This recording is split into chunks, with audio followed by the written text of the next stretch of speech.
بسم الله الرحمن الرحيم. يسبح لله ما في السماوات وما في الأرض، له الملك وله الحمد، وهو على كل شيء قدير.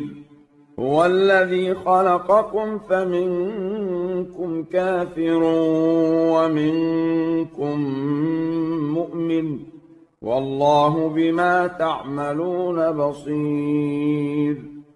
خلق السماوات والأرض بالحق وصوركم فأحسن صوركم وإليه المصير.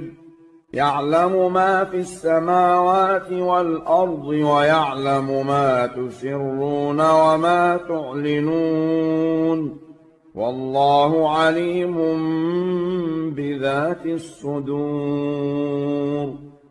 ألم يأتكم نبأ الذين كفروا من قبل فذاقوا وبال أمرهم ولهم عذاب أليم.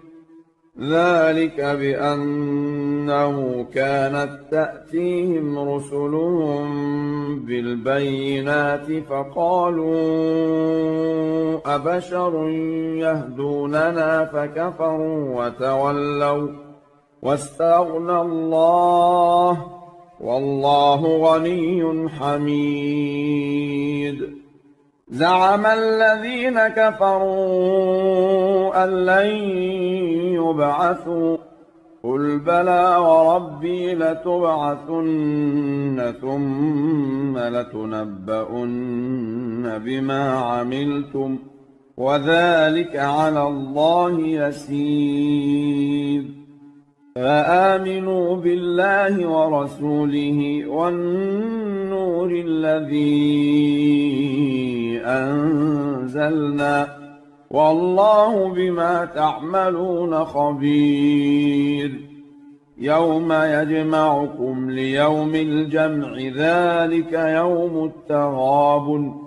ومن يؤمن بالله ويعمل صالحا يكفر عنه سيئاته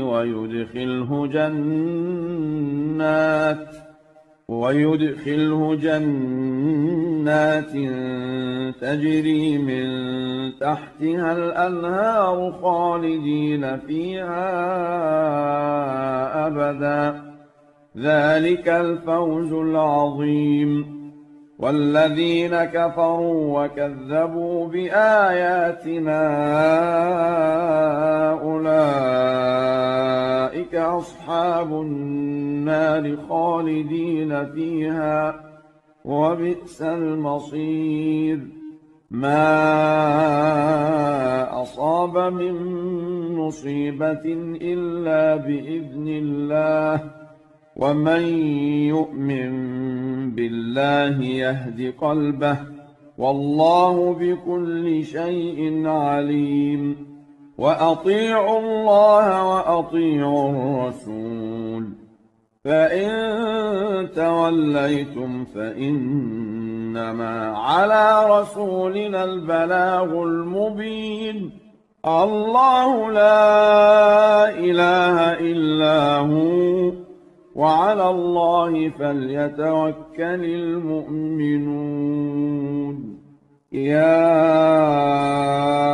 أيها الذين آمنوا إن من أزواجكم وأولادكم عدوا لكم فاحذروهم، وإن تعفوا وتصفحوا وتغفروا فإن الله غفور رحيم.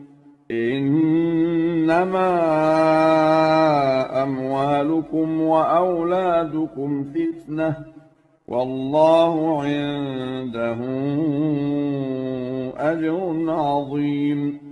فاتقوا الله ما استطعتم واسمعوا وأطيعوا وأنفقوا خيرا لأنفسكم، ومن يوق شح نفسه فأولئك هم المفلحون. إن تقرضوا الله قرضا حسنا يضاعفه لكم ويغفر لكم والله شكور حليم عالم الغيب والشهادة العزيز الحكيم